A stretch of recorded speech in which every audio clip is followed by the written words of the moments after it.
네, 한남중학교의 중고등부 친구들 안녕하세요. 네, 오늘 이 시간도 우리 같이 하나님께 예배 드리도록 하겠습니다. 오늘 함께 나눈 말씀은 마가복음 2장 1절부터 12절까지의 말씀이에요. 같이 전도사님과 한번 읽어보도록 하겠습니다. 후에 예수께서 다시 가버나움에 들어가시니 집에 계시다는 소문이 들린지라 많은 사람이 모여서 문 앞까지도 들어설 자리가 없게 되었는데 예수께서 그들에게 도를 말씀하시더니 사람들이 한 중풍병자를 4사람에게 메워가지고 예수께로 올세 무리들 때문에 예수께 데려갈 수 없으므로 그 계신 곳에 지붕을 뚫어 구멍을 내고 중풍병자가 누운 상을 달아내시니 예수께서 그들의 믿음을 보시고 중풍병자에게 이르시되 작은 자야 내 죄사함을 받았느니라 하시니 어떤 서기관들이 거기 앉아서 마음에 생각하기를 이 사람이 어찌 이같이 말하는가 신성모독이로다 오직 하나님 한 분 외에는 누가 능히 죄를 사하겠느냐 그들이 속으로 이렇게 생각하는 줄을 예수께서 곧 중심히 아시고 이르시되 어찌하여 이것을 마음에 생각하느냐 중풍병자에게 내 죄사함을 받았느니라 하는 말과 일어나 내 상을 가지고 걸어라 하는 말 중에서 어느 것이 쉽겠느냐 그러나 인자가 땅에서 죄를 사하는 권세가 있는 줄을 너희로 알게 하려 하노라 하시고 중풍병자에게 말씀하시되 내가 내게 이르노니 일어나 내 상을 가지고 집으로 가라 하시니 그가 일어나 그 상을 가지고 모든 사람 앞에서 나가늘 그들이 다 놀라 하나님께 영광을 돌리며 이르되 우리가 이런 일을 도무지 보지 못하였다 하더라. 네, 아멘. 네, 오늘 우리 친구들과 함께 나눌 말씀은 바로 너의 죄를 사한다 라는 말씀 제목을 가지고 함께 나누는 시간을 가지려고 합니다. 여기는 우리 중고등부 친구들은 누군가를 용서해 본 적이 있나요? 누군가를 용서한다는 것은 참 쉽지가 않아요. 나에게 잘못한 사람, 나에게 해를 끼친 사람, 그 사람을 용서한다는 것 자체가 참 우리의 인간적인 마음으로는 너무나 힘듭니다. 말로서는 내가 용서한다 말할 수 있지만 우리 마음속 깊숙이 진심으로 그 사람을 용서하는 것은 너무나 많이 힘들어요. 전도사님도 학창시절에 전도사님을 괴롭힌 친구들이 있었어요. 그 친구들을 생각하면 전도사님은 그 당시에는 죽이고 싶다라는 생각을 들 정도로 마음 가운데 악한 생각이 가득 차 있었어요. 하지만 기도 중에 하나님께서 전도사님 마음 가운데 그 친구들을 용서할 수 있는 그런 마음을 주셔서 그 친구들이 그때부터 불쌍하게 보이는 거예요. 그래서 전도사님 마음으로 또 다가가서 그 친구들을 용서할 수가 있었습니다. 하지만 전도사님이 그 친구들을 용서할 수는 있어도 그 친구들이 지은 그 죄 자체를 전도사님이 없앨 수 있을까요? 전도사님은 단순히 그 친구들을 용서할 수 있지만 그 친구들의 죄를 사하고 없앨 수 있는 것은 누구만 가능한 거예요? 바로 하나님만이 가능하신 거예요. 우리 친구들이 주기도문 기도를 했을 거예요. 한번 생각을 해보세요. 주기도문 중에 우리가 우리에게 죄 지은 자를 사하여 준 것 같이 우리 죄를 사하여 달라고 하나님께 이렇게 기도를 합니다.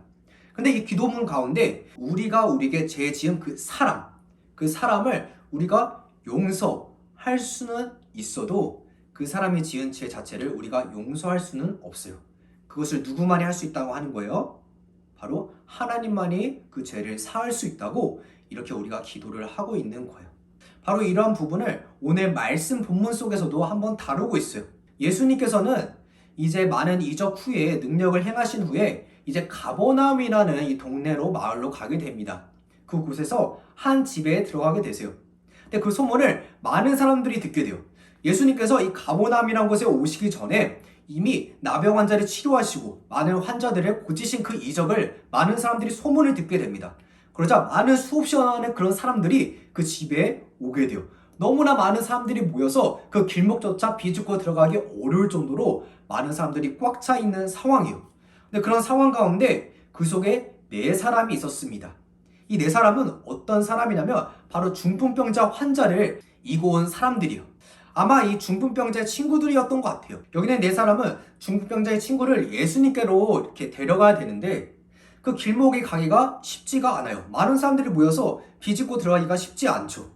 그래서 그들이 택한 방법은 무엇이냐면 바로 지붕으로 올라가는 것이었습니다. 그 당시 유대인의 지붕은 평평했어요. 오늘날 우리들의 옥상과 같아요. 그리고 그 지붕은 벽돌로 만들어진 것이 아니라 바로 흙과 지프로 만들어 있어서 손으로 파며 팔 수 있는 그런 구조였습니다. 가끔씩 그 지붕에 사람들이 모여서 모임을 가지기도 하는 그런 곳이었어요. 그런 곳에 이 4사람은 중풍병자를 메고서 지붕으로 올라갑니다. 그리고 그곳에 열심히 구멍을 파서 그 구멍으로 중풍병자 환자를 내리게 돼요. 근데 우리 친구들 한번 생각을 해보세요. 여기는 네 사람이 진짜 열심히 지붕 위로 이렇게 메고서 올라갔습니다. 또 거기에 구멍을 파는 것도 쉽지 않았을 거예요. 그들은 열심을 내서 이렇게 구멍을 팠을 거예요. 하지만 그들이 아무리 열심을 내고 그렇게 열심을 내서 그 중풍병자 환자를 예수님이 계신 곳까지 내리더라도 예수님께서 이 환자를 치료하지 않는다면 그들의 노력이 헛수고가 되는 거죠. 그들의 열심이 아무 소용이 없게 되는 거예요. 하지만 그들이 그렇게 할 수 있었던 이유가 무엇인가요? 그것이 바로 5절 말씀에 나옵니다. 5절에 예수님께서는 이렇게 말씀하고 있어요.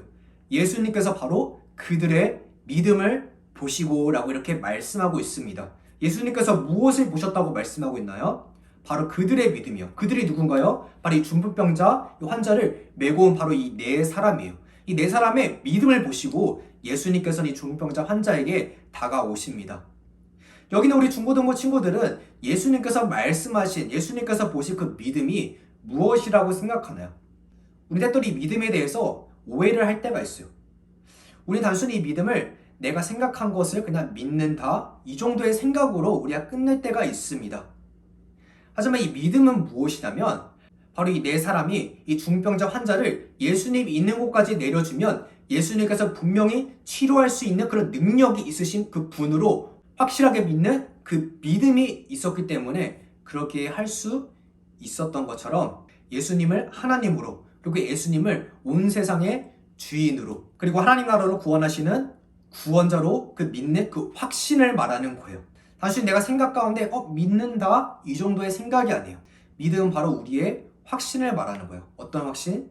예수님께서 우리의 주님이시라는, 예수님께서 나의 구원자이시라는 바로 그런 확신을 말하고 있는 거예요.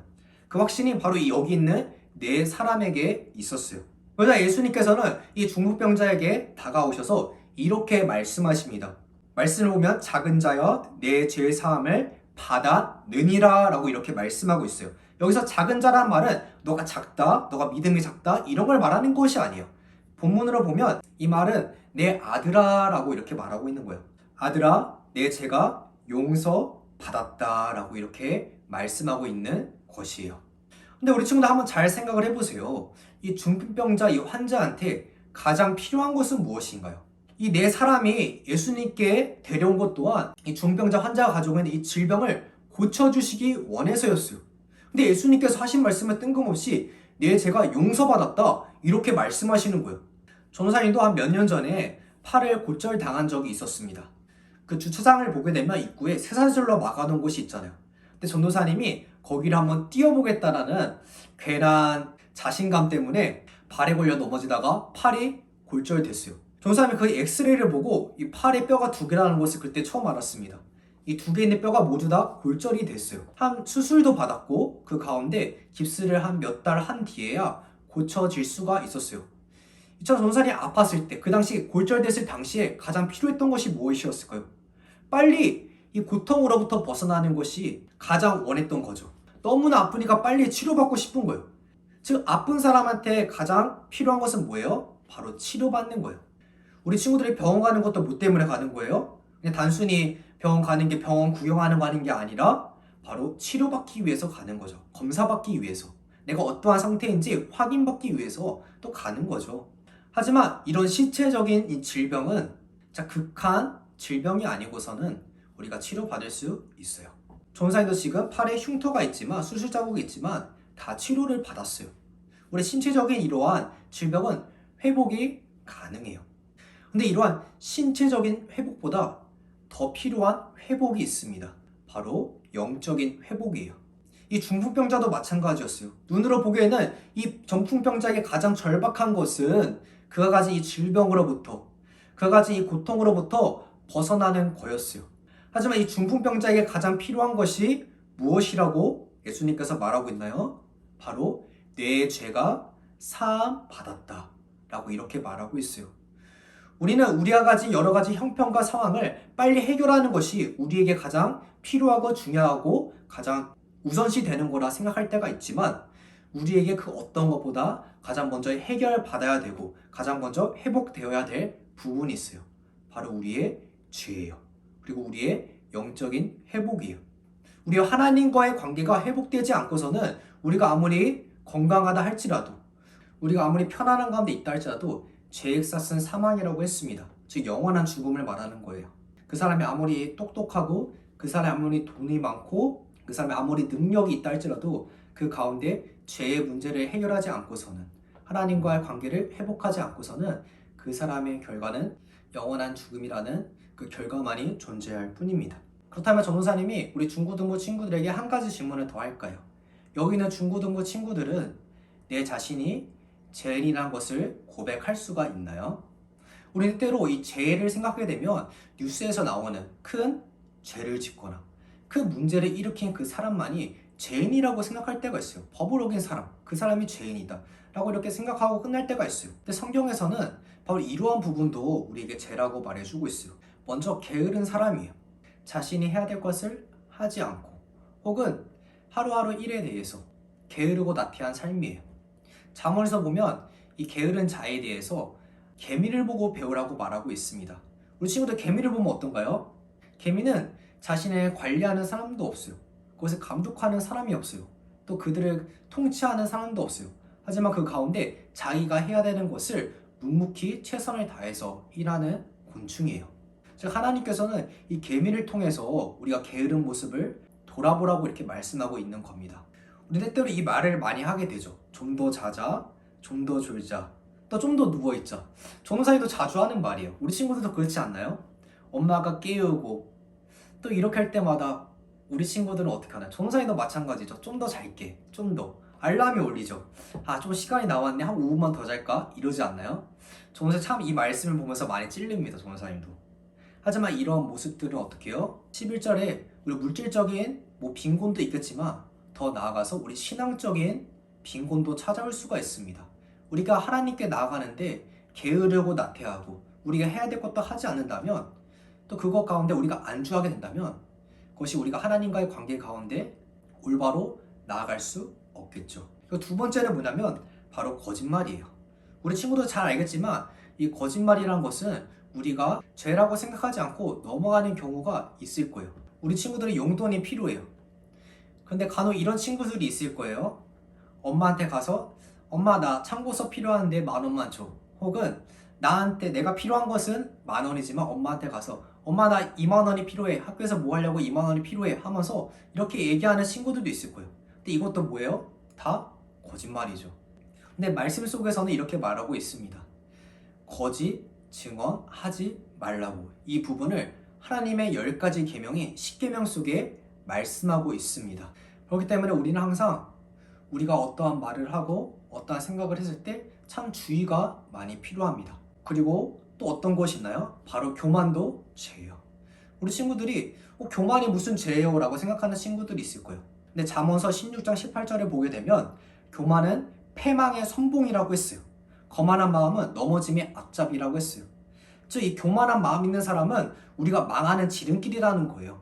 로마서 1장 28절에 32절 말씀을 보면 또한 그들이 마음에 하나님 두기를 싫어하며 하나님께서 그들의 그 상실한 마음대로 내버려 두사 합당하지 못한 일을 하게 하셨으니 그 뒤로 수없이 많은 이 죄악들에 대해서 나옵니다. 근데 우리가 눈여겨봐야 되는 것이 뭐예요? 바로 그들이 마음에 하나님 두기를 싫어하매라고 하는 이 부분이에요. 그들이 하나님을 내 마음에 두기 싫어한다는 건 뭐예요? 바로 하나님 없이도 살 수 있다는 거예요.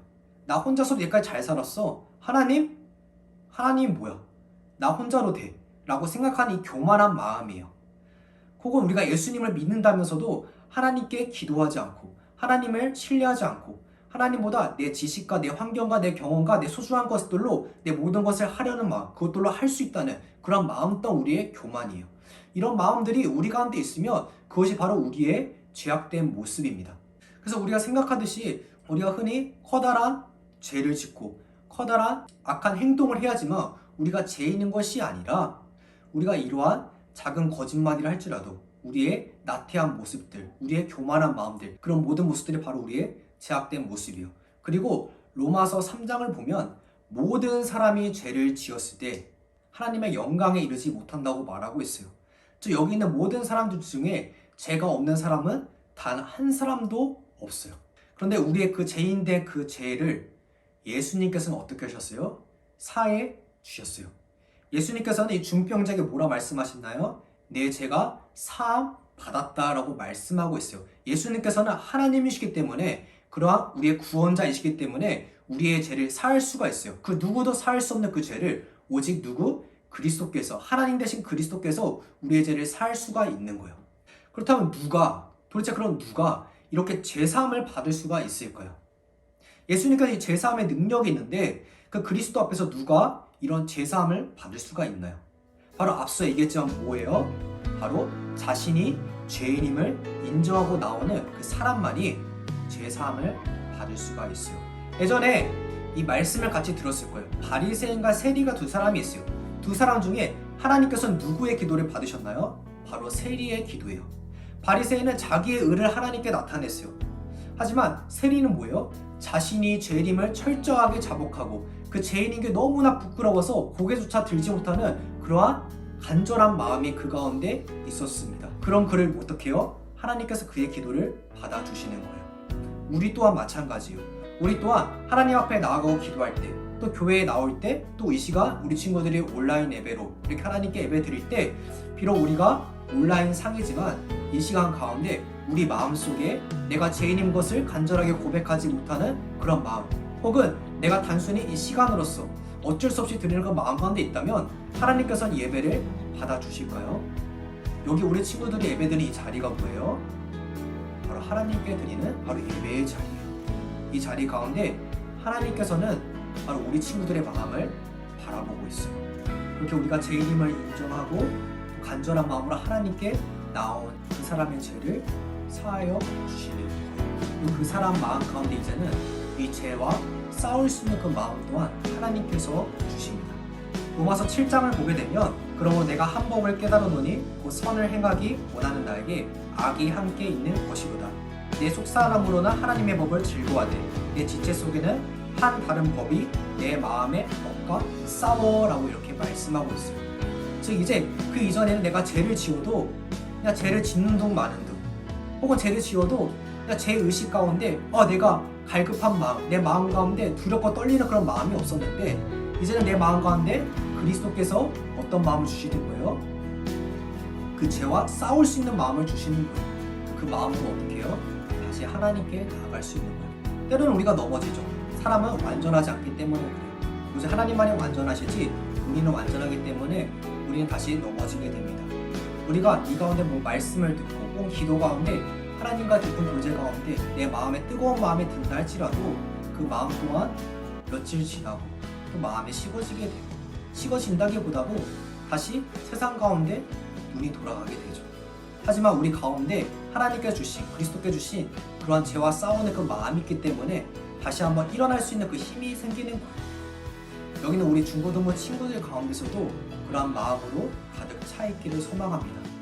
우리의 신체적인 부분, 또 우리의 환경적인 부분이 해결되는 것보다도 바로 우리의 영적인 부분, 하나님과의 관계가 회복되기를, 여기 모든 중고등부 친구들 마음 가운데 다시 한번 영적으로 회복돼서 하나님께 나아갈 수 있는 그런 힘을 가질 수 있기를 소망합니다.